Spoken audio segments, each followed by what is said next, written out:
Good morning, Facebook, LinkedIn, and YouTube. I'm Suzanne Taylor King, and we are here for the Productive and Prosperous Entrepreneur Coffee Chat.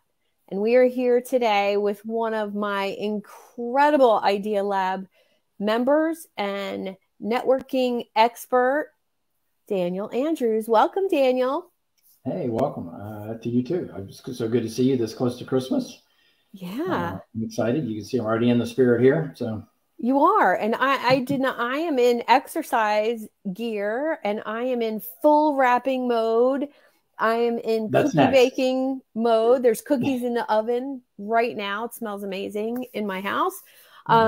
So I wanted to keep with my normal Friday schedule, even though it's the holidays. And I'm excited to talk to you a little bit today. Well, one, about your amazing mastermind groups, all the work that you do as creating meaningful conversations and being this really concierge networker that you are. Since I have met you, I have met some of the most incredible people. And I want to just say thank you for that.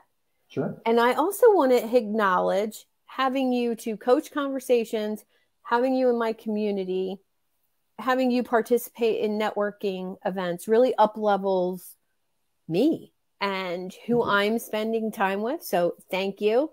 But I want you to say a little bit about being exposed to another community and your recent success that I know you've had.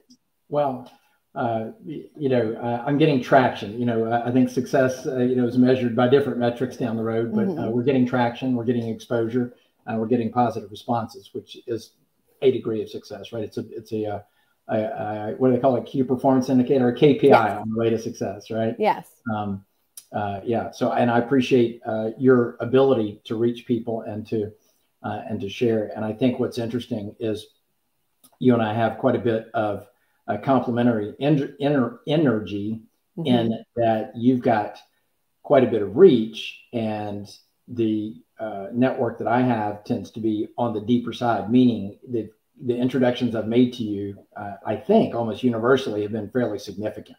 Yes. And I think both are needed, right? I mean, I'm teaming up with you in a lot of ways because you have some exposure that I don't have, but I bring some fairly significant voices to the dialogue, to the network itself. And, that's fun to see us being able to support each other in that way. And I appreciate the support that you've given in so many ways to what we're trying to get done out here in the world. And that we agree so much philosophically on how to treat people, how to support people, how to assist people, always with a mentality of, give, and then see what comes back. Right. But it's not a give in order to get back.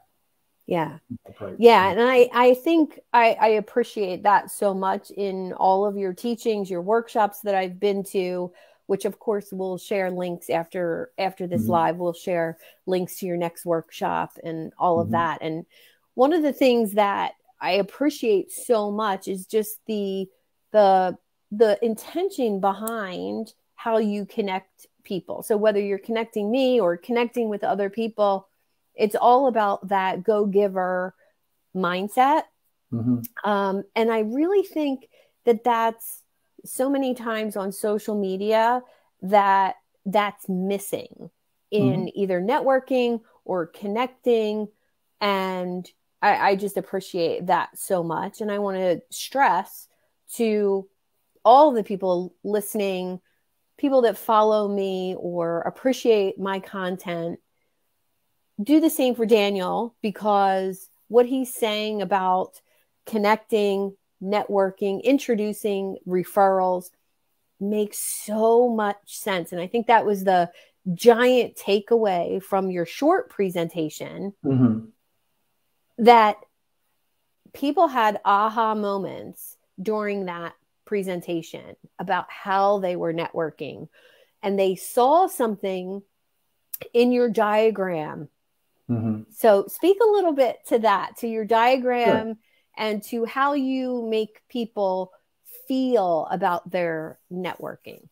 Well, and Yes, thank you. I want to take that opportunity, and I want to acknowledge a couple of things that, because I tend to be very careful in my language in a lot of ways. And networking is something that we all have associations with, right? When I refer to what some people do, I refer to networking as a verb. When I refer to myself and what we accomplish, network is always a noun. And, you know, I've had a little fun with that definition. I'll loop back to that in a minute. But I build networks. And I choose that terminology because it is different than what anybody typically associates with the word networking as a... I'm sorry, my phone's going to ring and I'm going to ignore it. That's all right. We're live. I apologize. That's what happens. It's the real world. Okay. Gotta love that Christmas jacket. Well, apparently whoever it was didn't care enough to let it ring more than once, which is fine. Anyway, I got it muted now. But, you know, the diagram that I do, you know, that I call the networking quadrant, right? I'll probably need to trademark that somewhere, but I don't really care. Anybody could film my workshop and share the info, right? If we can elevate the discourse around building networks, I'd be happy to do that. But people have associations to it. They may have more than one association to the notion of networking, but they probably have never put much thought into the distinctions, right? I make a distinction between spaces that look like weekly leads groups and spaces that look like open networking, like a happy hour or coffee hour, and spaces like chambers of commerce and professional associations, because each of those has some different characteristics. And then the fourth differentiation is networking, and then building a network, building relationships that matter. Yes. As a matter of fact, you know, one of several one-sentence descriptions of what I do is I help people stop networking, and by that I mean what they think of when they think of networking. I help people stop networking and start building relationships that matter. But the awareness that just comes from what's available in each of those spaces, meaning people can look at that and then determine a couple of things. Number one, what spaces they're more comfortable in, what spaces they're most likely to get value in. And then thirdly, they get a little bit of information on how to get the most value from that space. Meaning if they know what's available there, then they don't show up looking for something that they won't find in that space, that place. And therefore they're already better at building networks because they're not swimming against the tide, so to speak. Well, spaces. I think that might be your most important distinction, especially for, well, really for everyone, but I think for people just starting out with networking, expecting to go to open, you know, speed networking events and receive clients from that, it's just not going to happen. And two, the more seasoned entrepreneur who has people, but not necessarily relationships. So that's really been the aha moment for me. Right. I was for years great at collecting people. I could form a group on Facebook and have 2,500 people in it very easily because I was good at attraction marketing. But then what happened with those people? Did I know them? Did they know me? Did they like me? Did they trust me? Or were they just there to get the free content? I'm not sure. But once I changed that approach, it was really beautiful what started to happen. And the network that started to build, you start to see the spider web of connections, right? Oh, this person knows this person knows this person. And when you can fill a room of those people and they see faces that they know from other groups or that they've wanted to meet and haven't been able to, that's really building a network. Yes. And, picking up on what you just said, which is the definition I promised I'd come back to, right? The way that I phrase it very consistently is network, again, as a noun. Your network is the people who will return your call. Everyone else is just a contact. And then you turned it into your own words, which means the same thing. But I love it when people turn it into their own words because it shows that they're processing it, right? They're not just parroting. And I think I love the way that you said it. When I said that first, you thought for a moment, you parroted it back and you said, just because you're in their phone doesn't mean they will answer their phone. Yeah. And I'm like, that is a great summary, right? Yeah. And when I say return your call, I also mean accept an introduction from you with no questions asked. Meaning some people you create an introduction for and you need to queue it up. You need maybe sometimes even ask permission before you put two people in touch with each other. But I don't do much of that. I do occasionally if I think it's a bit of a reach, but my network is strong enough that usually I can assist people the most by introducing network to network. Meaning if I put you and anybody else in a thread on LinkedIn with one sentence, I know that both you and the other person would both be quick on the trigger to throw your scheduling link out there because you know that if I created it, that there's a reason, right? That I understand enough about you and I understand enough about them to see some power there in the teamwork. And I think too that yes, people go to lots of places. They hand a lot of business cards. They collect a lot of business cards, and they may generate some clients from that. But it's based on numbers, meaning they're not doing it very efficiently. And in almost all cases, I don't see much in the way of real, I don't want to use that word, effective network building. And what I mean by that is that the depth of the dialogue tends to stick at, will you ever be my customer or will I ever be yours?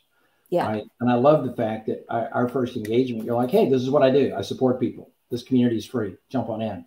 And the more I knew you, the more I'm like, wait a minute, I need to put my hand up because you've got a paid platform that I think I need to be part of, right? Yeah. But you did that, you just wanted me to introduce quality people in general, right? And then it gave me time to see what you're about and be like, hang on a minute, I think I want what you've got, Yeah. And people miss the power of that. Meaning if all you do is prospect, then you're limited to your ability to get to the happy hours, the chambers, the leads groups, which can be effective, but maybe not as efficient as the idea of building a quality relationship where that person's network then becomes yours. And again, going back to the word network, right? All my contacts wouldn't necessarily take an appointment with you, even if you reached out to them but my network would. Right. Yes. And then when I ask for something from your network, you only introduce me to your network. You don't introduce me to your contacts. Right. And so I can get to everybody that's in your network, not in your phone, but everybody in your network very easily. And because they are a true network and they have trust in you, they will then introduce me one degree out with almost no friction. And if anybody's listening to this and they think, oh, it's not that simple, then you got to meet Billy Bob and convince him. No, if Suzanne introduced me to Billy Bob, I can assure you, and I have proof, I have visual proof, I have screenshots of dialogues in real time, 3 degrees of separation and a total of 15 text messages in an hour. Yes. Inside of an hour, right? I'm at the 3rd degree of separation. Not just in a dialogue, but actually with their account. They sent me their calendar link, because they trusted me enough to give me a half hour of their time. And then another one where I was 5 degrees of separation deep into the world of millionaires, literal multimillionaires, in about 10 days. I was assisting a professional mermaid. And lest you think I'm just using a metaphor, she is a professional mermaid. You can find her on Instagram and Facebook, the Deep Blue Mermaid. And we got her where she needed to be very quickly. And I do have a habit of saying, if I can assist a mermaid, I can help you. Yeah. If you can assist a mermaid, I have dressed as a mermaid for a child's birthday party a long time ago, but professional mermaid, no. And if you can help them, but I want to pull out something that you said about business cards. And I've used this visual a couple times. This is the first time I've done it live. This is a stack of business cards that I received at the last kind of business association, local business association meeting that I went to. It was pretty much up to me to go and introduce myself to people. Immediately, it was, here's my card, not meeting me. So I collected the cards and I only handed out a couple of mine. at the end of the event, new people could introduce themselves. And I basically introduced who I am, what I do. And I said that I have an online community of entrepreneurs and a network online of in excess of 25,000 people that I reach on a weekly basis. If you're interested in being a part of the larger or the smaller network, reach out to me. Not a single one of these people reached out to me. Because they don't have a model of building a relationship. They have a model of prospecting you. If you're not buying from them, or if they don't understand what you're offering in a moment and want to buy from you, then the conversation's over. Which is again, it's doable, but it's only doable on large numbers, right? You never get off the treadmill of the cocktail parties, right? And I'm comfortable there because I know what I'm doing. I'm comfortable there because I know how to find value for my clients, right? Of the many ways I bring value to the people that give me money, and I bring lots of value to people that don't give me money. I'm fine either way. I bill myself as networking, concierge, which means I'm your avatar. If you're not at the event, I am, but I'm thinking of you, right? And scoping the room for who you need to meet. And number two, I'm your wingman. If you are at the event with me, I will make sure that you get a warm introduction to the right person rather than get trapped in a long conversation with someone else who could be the right person, but sometimes you can use up too much time, or worse yet, trapped in a conversation with somebody that's not the right person, right? And you don't get to meet or know those people that you should be meeting. So right. And there's interesting to me, there's value. If I walked up to you, Suzanne, at an event and said, you need what I've got, you'd be like, maybe I do, maybe I don't. But if I walk up to you and say, Suzanne, I think you need what that guy over there has. You're like, what's he got? You're like, I can't explain it that well, but go talk to Billy Bob. I think you need what he's got. You're going to walk over there, even if you figure out I'm getting paid to say that, I know. You're still going to walk over there with a sense of curiosity. You're going to walk over there with a sense of endorsement, meaning if you have any reason to trust my credibility, meaning I wouldn't be taking money from somebody to create those introductions if I didn't find value in what they offered and the way they treat people, by the way, because there's plenty of people whose business model I have a lot of respect for, but whose delivery I don't, and vice versa, right? There's people with the right heart, but I don't think the value's in many cases, for what they're offering. But there are a bunch of LinkedIn coaches that would love to be inside my network, and I'm like, and maybe there's people that see value in the world's most professional LinkedIn profile, but I'm like, I don't, right? And I can't look somebody in the eye and be like, you need to up your profile when they're looking at mine going, you didn't hire that coach. I'm like, yeah, I don't, because I deal with people, not images, right? Yeah. Well, I think that's part of the whole online mystery that took me so many years. And I will say, since the name of this show is Productive and Prosperous, when I finally got past the illusion of the online space, I got more productive. So using social media to either fill your Zoom room, meet people in the real world, have real conversations, totally doable. But it was that illusion that I was going to post on social media. Somebody was going to read that, click to my profile, click to my website, click buy a $3,000 coaching package, and I wouldn't know who they were. So that's never going to happen. But that illusion is so prevalent, especially in coaching, in coaching packages, programs. The illusion is there that you're going to post on Instagram, somebody's going to click your link, they're going to schedule with you and buy your $3,000 or $5,000 or $10,000 coaching package. Maybe.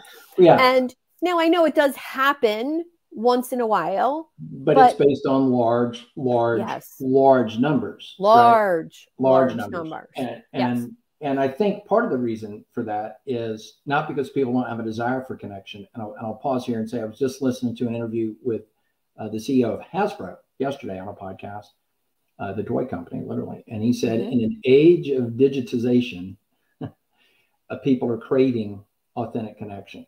Yeah. And I'm like, you know, and I'm like, this guy's in the toy business. I'm going to rip that line off. I said, and so I said it a couple times in my head so I could get it right. And here I am finding a place to use it. And I think I keep leaning on my desk, and that's one of my images wobbling. I'll stop doing that. I think what makes the difference there is that it's easy to develop a plan or to be sold a plan by a professional marketer on numbers of impressions, meaning that that model, that strategy, that intentionality already exists. And if it's working at the level somebody wants it to work, that's fine. I don't need to convince anybody to ditch what's working and go another route.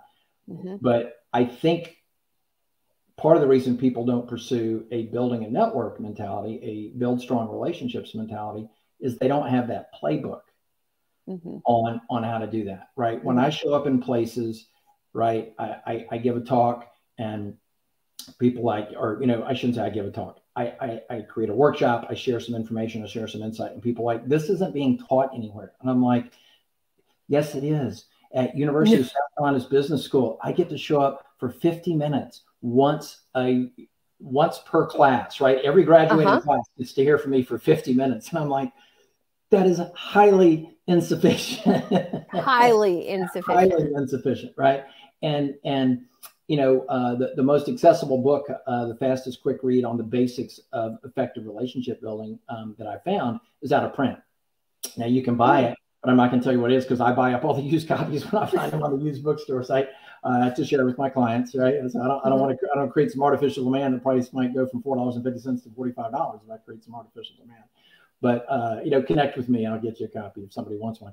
Oh, I love that. And there's some other books that are a bit deeper and very profound that are still in print. I don't want to pretend that nobody's getting information out there, but I've run across very few people that are actively supporting any form of live coaching, right? Aside from here, read this book, right? Some form, and I say live. I don't like the word live, because even a digital meeting is live, right? This is happening live, right? But it's not in person; it's still live. But I use the phrase in person and digital. I don't like live and virtual, because virtual implies fake. This is not. No. This is not fake. This is a real meeting. No. Well, let's talk about that for a second. Sure. So but language matters. Language does matter. And I think when we talk about your actual network, it's people that we said they're in your phone, you would answer the phone or you would return their call, right? Let's take that a step further to people that you've only connected with through Zoom or like right now we're on StreamYard, right? Do you feel like you actually know me, even though we've never been in the same room together in person? I may know you better because I'm not. I love your bookshelf, but I'm not distracted by the tchotchkes around your desk, right? If you came to my house, right, where I'm officing right now, or even my office, you'd be distracted by the stacks of business cards on my meeting table. If you came in to meet at my meeting table, I would have to sweep it clear of the literal stacks, because each stack represents something different to me and a different email you're going to get, right? So I think you tighten the focus a little bit. People tend to. I can spend more time with you because I don't have to factor travel time in, right? I actually startled myself yesterday and had to move a couple people because my appointment was 35 minutes from my house, which I never do that, but it was a chance for a twofer, so I was gonna do it. And I actually had to move people earlier and later because I had to account for the travel time. I'm just not used to having to account for travel time. But yeah, you and I have described each other as work besties at this point, right? And this comes from 60 days of phone calls and Zoom meetings. Right? Yeah. And listen, my other work bestie is like demanding. She's demanding an intro to this guy. Like, who is this guy? I need to know. So, well, Denise, if you have another work bestie, then I need to demand an introduction to that person as well. I think you do. So, Denise, if you're watching this guy, you need to meet him. All right. So let's talk about the show topics. Prosperous, and productive. Mm-hmm. What makes you feel most productive in your business? You know, I mean, we're in business to make a living, right? You know, so, you know, the tracking the rev, you know, is part of it. But what makes me feel most productive is, I can reach right here. I get into, you know, shorter or longer, and this was a longer conversation today, right? But I was into a great conversation with a guy named Bill. Y'all can't see this, but the top half of this page, top half of every page is what I'm learning or the content. And then down here, as he's talking and we're learning from each other, I'm creating a list of introductions or resources I want to introduce him to. Now, I will put it up a little closer to the camera so you can see that there's a circle there, because that circle says to me that's actionable, but I haven't done it yet. When I've completed that, I will put a check mark in it. Oh my God. Or if we speak about it and he goes, that's not what I want, I will then put an X in the box, because I won't then try to reintroduce him to the same resource later. Right. And by the way, you can see part of the way down the list, right? We're twins. STK, right? Which is nice. We're twins. So exactly. I take the notes. I write down what resources, you know, I think of for them during the conversation. I think of an ask for each person, you know, do you want to join my community? Do you want to meet this person? Whatever. And then I write down what action steps I have to take after the call. So, and then once I do it, I highlight it so I know it's done. So you know it's done, exactly. And so the productivity is that meeting, and then now I'm building in spaces between the meetings. Meaning you can't book me, somebody can't book me at 10 and somebody else at 10:15. The next 15-minute call, so that I can then spend that moment to jump on and at least get part the way, if not all the way through that list, depending on how many connections there are to make or resources to share. But yeah, that's the I like part. that. And then to see in my inbox the people replying to the email intros or the LinkedIn intros, you know, hey, looking to meet, right? And it's fun for me to eventually have to say, y'all really should let me out of this thread, right? You don't still need me as negotiating a time to meet Calendly as your friend. Yes. But you know, anyway, it's fun. I finally said that too, and exchange went on way too long. And just before, I'm blanking on her first name. Just before she let me out of the dialogue, she said, you know, I said, now's the time to let me out. And she goes, but we like you. And then she kicked me out. That's cute. That's cute. I know. I'm like, well, it was Casey Williams, you know, said that. Yeah, so nice. Like, right. Nice. At least to know, you know, okay, that was a warm feeling as opposed to, okay, I'm sorry for wasting your time with 83 LinkedIn notifications, you know. Exactly. A nice All right. So the word prosperous to me is something. I worked with a coach for about 3 years who was big into Stoic philosophy and ancient wisdom and modern tools. And one of the things he said about the word prosperous, affluent, and secure is that they had nothing to do with money. And my head spun around and I was like, but wait, I thought I had to be a multimillionaire. Right? I thought it was all about money. And the word prosperous is now special to me because it implies that you're moving forward with hope of a better future. Nothing to do with money or success or any of those things. It has to do with resilience and grit and hope, which was just super impactful for me 4 years ago when I was transitioning my business a bit. And with that in mind, you know, with moving forward with hope, what are you most looking forward to in your business for 2023? Since you're my official last coffee chat of the year. Yeah, and I'm of the mind that you know, goals are important, but resolutions suck. Meaning, if you need to make a change, make it now. Don't wait till January 1st, right? Yeah. I'm most looking forward to the places and the spaces. One of yours is one of them, where I can duplicate the efforts, right? You know, I take a lot of pride in the fact that the skills I teach people, even if I invite them into one of my networks, right? I will then also teach them how to build their own network, meaning I fully anticipate people will graduate, right? If they actively follow the steps, through the coaching, ask for questions, ask for advice when they need it, and fine tune it. That network building is fundamentally replicating, and they may start by being in my network, but they don't need to stay in my network because they will have so many resources through the network, but not still in the original network. Meaning they will, ask, Ariel Lee for an introduction to Dan Roth, who gave an introduction to Anna Morgan, right? And very quickly they won't need the space or the people that I've created to continue to support them. I say very quickly, year and a half, depending on how much time they invest in what I refer to as a paired interview, right? And going back to the notion that language is important, right? I'm particular about my words because people have associations with, the phrase one-on-one, one-to-one, right? That's actually comes from a very particular brand, that I have. I respect the fact their success. I don't respect the fact that, I think the metaphor uses that they give you training wheels, right? When it comes to networking, but then they break your legs. And what I mean by that is they don't ever want you to pedal your bike on your own, right? Right. But I don't ever refer to a one-to-one or a one-on-one. It's a paired interview, right? And I was just in the meeting I was in this morning, a paired interview with Bill Bayless, who's a guy who I will introduce to your community as soon as possible. He was talking about the fact that, people set up a 60-minute one-to-one, right? And one person vomits their, model, this is what I need for 30 minutes. Oh, look at the time. Now it's your turn.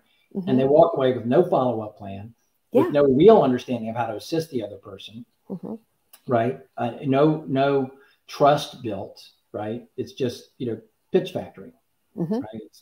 And I'm like, yeah.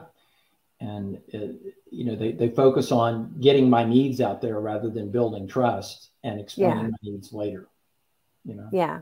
And I think for me, one of my takeaways from a 20-year career as a dental hygienist was the realization that I was good at building that initial rapport, building trust, obviously, because I was cleaning teeth, right? So go to the waiting room, call someone's name. By the time they walk back to my room, they're laying down in a chair and letting me in their mouth with sharp instruments. Like there's no more trust than I could ask for in a very short time, right?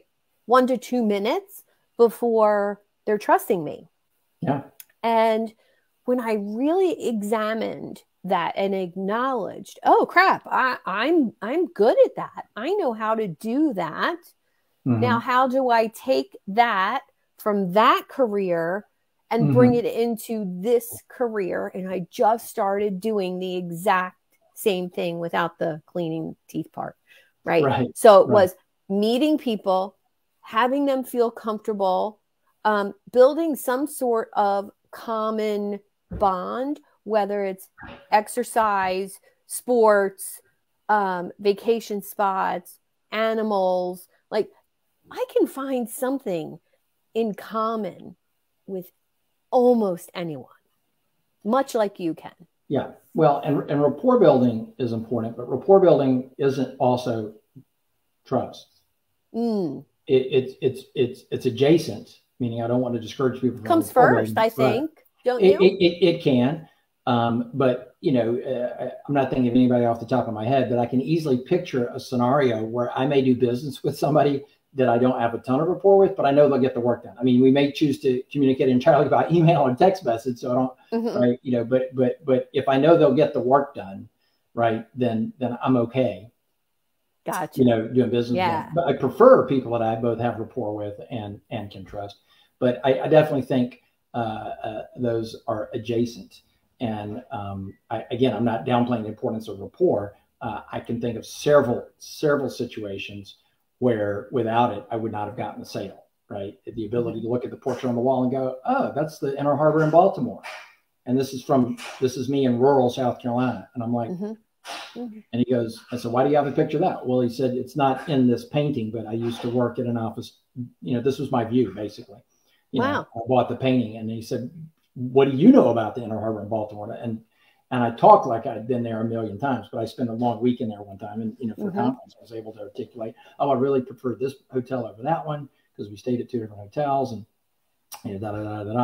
and built a lot of rapport that would not have happened. It wouldn't have gone down otherwise. So I don't want to imply, that rapport is not part of it. I think rapport can be part of the trust building process because we naturally tend to trust people that we have something in common with. So tell me a little bit about the trust building. What does that look like? I guess I'm asking, like, psychologically, what does that look like for people? Okay, sure. No, and couldn't ask for a better entree into a point that I definitely want to bring up. And I'm glad you're asking good questions because I've thought of 3 points and I've forgotten 2 of them, right? So when you ask questions, I'm like, oh yeah, I want to make sure and cover that. And this is a fairly, this is a bit of a shift or an extra layer of depth in thinking that most people don't apply. Oh, well, my best referrals come from my customers. Well, your customers should always be willing to give you referrals. I mean, we got the one off the client we don't like and doesn't like us, and that's fine because we do a lot of business. But they may not be in a position to consistently give you referrals. But I ask people, yes, correct. Good clients will give you referrals. Why do they give you referrals? Because they have experience with me. So no, because they had a good experience with you. Therefore, they trust you. I said, what do you do with a client that builds trust? You know your industry. You know what you're talking about. You know your field.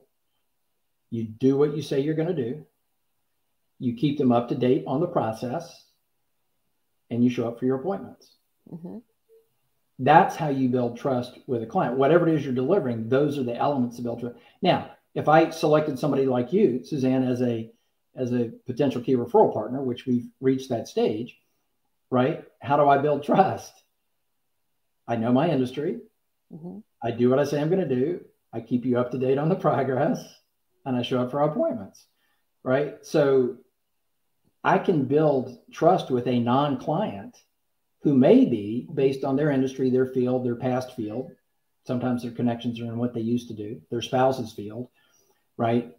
Will refer me because they trust me as much or potentially more than a customer, depending on the nature of the business y'all are in. You may have short stretches of contact with a customer, but your key referral partners can last, way outlast that. Meaning I'm more likely with a key referral partner to forgive a mistake or to explain to somebody this is unusual. They're not usually, unresponsive. Let me find out if they're okay, right? As opposed to, I tried her once and she never called back, right? But I've got more room in my experience because you helped 9 of the last 10. You're responsive to the last 9 of the last 10. Then if there's a situation where execution or my understanding of the execution on, 1 out of 10 isn't ideal, I can still be like, yeah, that must have been a one-off because she's been great 9 out of 10 times, or whatever the case may be. And I want to say, well, I like that. I like the idea that it's based on performance and it's based on, a certain criteria. Because I think about a patient of mine from when I was a dental hygienist, which we're talking almost 20 years ago, this patient who still refers clients to me. And it was because of our relationship that we had while he was my patient.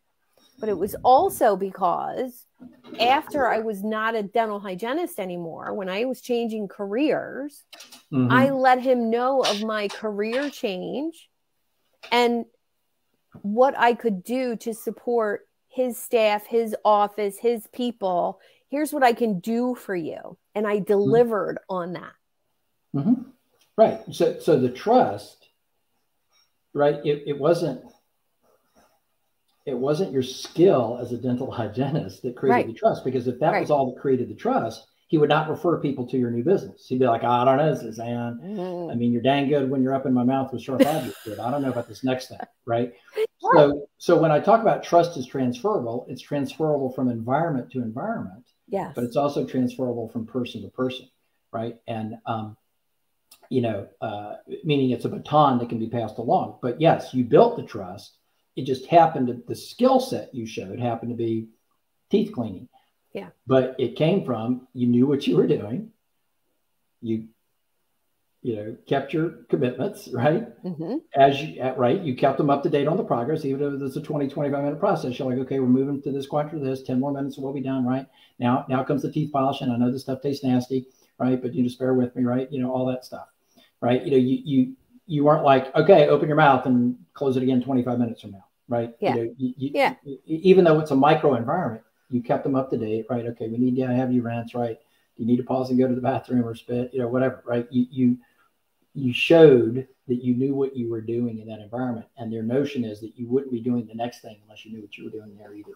That's really a really cool. good example of why trust is more important than performance. Now, I think performance, is part of trust. Meaning, if I referred 2 or 3 people to you and you executed badly or not at all, I'd be like, okay, well, there goes the trust. Right. Right. But I think with the proper introduction, you start from a position of trust and then have the opportunity to lose it as opposed to starting with nothing. And, an analogous situation was the fact my brother, who's exactly 2 years older than me, he and I were both gifted the same way. Our gifts were the same way. So as I showed up in high school and had the same teacher he'd had 2 years before, I didn't have as much to prove. And thank God we were gifted similarly, right? Because it would have been very frustrating for them to have expectations that I couldn't meet. But I found quickly that I was able to experience the benefit of the fact that when I showed up in the room, right, they had an expectation that I could meet, meaning they tended to trust me. Yeah. They tended to set an expectation that I could meet, from the beginning, and not because clearly, students don't recommend other students to teachers. And thank God, because my brother and I had a very contentious relationship. If anybody had ever asked, right? But I think that's so. So what's intriguing for me here, and I want to just take note of some of the things that we've covered. That's really intriguing to me was that last point that trust is transferable. So if you are building your network with the right people, and you're doing it in the way that we're talking about. When I refer a friend, a colleague, or a client to someone like you, the trust is transferable. They trust me. They know how I feel about you. So immediately you go up on their trust meter. Might not be all the way, but it's pretty high up there. Yes. Right. Yes. And I notice and I see when that happens. So that's super tangible takeaway from today, that trust is transferable. Yep. I love that. It's a big thing. Yeah. And that coincidentally I happened to see a short little video clip. A comedian was on stage and she was interacting with her audience. And there was a guy in the room that had been married 46 years. And she's like, that's great. And then the wife revealed that he had previously, they got together at age 18, but he had previously dated her twin sister for a year before they ended up together. And so she had a little riff on, how weird was that? Most people don't want to talk to their exes, and now you're like, I'll see you at Thanksgiving, right? But the point there is that in a personal relationship, right? If you're pursuing a life together, right? The fact that he still had to build that with the second sister, right? It wasn't like, she wasn't like, oh, well, but if the second sister, the wife, had seen him treat the first sister well, she's inclined to start off with a level of trust, right? Yes. But in business, you don't need to rebuild that. Now you need to maintain that, but you can pretty much assume, and you said that it might not be, 100, but it's 99, and you might be on a more precarious position, meaning as long as you've known me, you would cut me slack for dropping the ball at this point. But if you introduce me to somebody and I drop the ball right out of the gate, they're not inclined to cut me the slack. Right? Yes. But I am starting on a much higher plane. I don't even want to say pedestal, but a much higher plane. Yeah, and, gives you a head start. It gives you a head start in that. And the metaphor I want to use for that, which really helps, I think. And then if we have time, I do want to tell my story. I kind of wish I'd start with it, how I got good at this, because I did not start good at this. This is not a natural skill set for me, by the way. And I'll tell you some funny stuff there. But the metaphor that I use that seems to light people up and really go well is that of a relay race, right? I'll probably need to go buy an athletic baton because I make this metaphor so many times. But right, oh, the first runner. We both need one. We both need one. The next presentation. There we go. You and I will both get one. Yes, you can pass it to me, and then I'll grab it. All right, I will put my VA on charge of hitting Dick's Sporting Goods here. I like. Okay, so the first runner starts around the track, right? And when they reach the second runner with the baton in their hand, what is the second runner doing when they reach them? Already running. They're already running. They are already faced in the other direction. They're reaching back for the baton, right? They don't stop and go, is this a baton? Oh, wait, I should be running, right? And the fourth runner could have been in the locker room when the gun went off. And that runner will come out and come to the track and see the color of his teammates or her teammates. And that runner does not then stop and go, should I be involved here? Is this what's expected of me? That runner will hit the track, start running at the appropriate moment with the hand reach. And when the race is over, it's the same baton, right? They don't hold an exam. It's like it's not like dope testing, right? At the end of the race, they don't go back to examine the baton and make sure it was the same baton, right? Like they'll look at your baseball bat to see if it was corked after the play, right? But they don't examine the baton because you're in running shorts and a singlet. Where are you going to hide an extra baton, right? So it's the same baton. It has the same value on the other end of that. And when you understand that that's how people treat the referral. Oh, Suzanne wants me to assist this person. How can I assist? Coming out of the gate, because they know that it's a favor to you to assist me, right? And that it continues your relationship with them and builds relationship with me. I love it. I love it. Well, final takeaways from today. This has been amazing. And I hope you were jotting down notes. If you're listening, if you're catching the replay of this show, please put #replay in the comments and we'll come back. Daniel and I will come back and answer any questions. Let us know how our listeners can get in touch with you, Dan.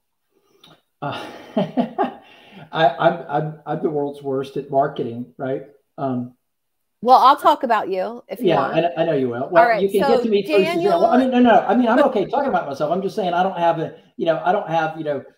please go to my lead capture page and enter your email address for a free gift. I don't even have that. But let me tell you how to reach me.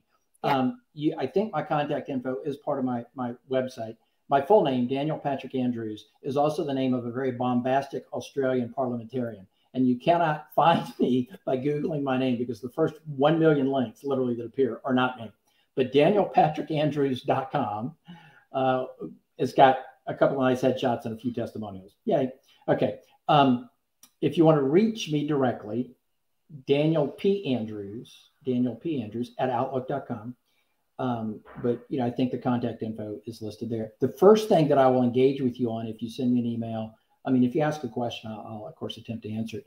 But I would send you a calendar link for a 15-minute quick connect just to see what's happening.